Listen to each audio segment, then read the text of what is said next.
বিধানসভায় মুখ্যমন্ত্রী শুভেন্দু অধিকারীর তাই সংসদ সৌমেন অধিকারী এবং মুখ্যমন্ত্রী শুভেন্দু অধিকারীর ভাই সাংসদ সৌমেন অধিকারী হওয়ার পরবর্তীতে মুখ্যমন্ত্রীর কাছে উন্নয়নের পাশাপাশি আর কি প্রত্যাশা রয়েছে সৌমেন্দুর, দেখুন। সরকার গঠন হয়েছে এবং স্বাভাবিকভাবে আমার পরিবারের আমার দাদা মুখ্যমন্ত্রী হয়েছে, এটা তো আনন্দের একটা বিষয় আছে। তবে এত মানুষের আস্থা, ভরসা, বিশ্বাস নরেন্দ্র মোদীজির নেতৃত্বের প্রতি পশ্চিমবঙ্গবাসী দেখিয়েছেন।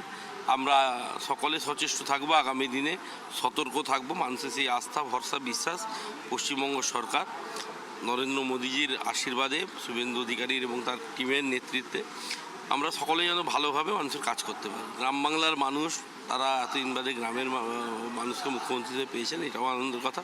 সেই সঙ্গে তিনি আবার ভবানীপুর ধরে রাখলেন। কলকাতা শহরবাসীও যেন কোনোভাবে নিরাশ না হন, মুখ্যমন্ত্রী ভবানীপুর থেকে হলেন। তিনি গ্রাম শহর সবার কথা মনে রাখবেন, সবার জন্য কাজ করবেন।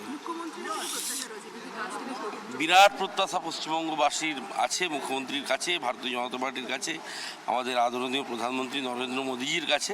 আমরা ভরসা রাখছি, সেই আস্থা, ভরসা, বিশ্বাস আমরা মানুষের রক্ষা করতে পারব।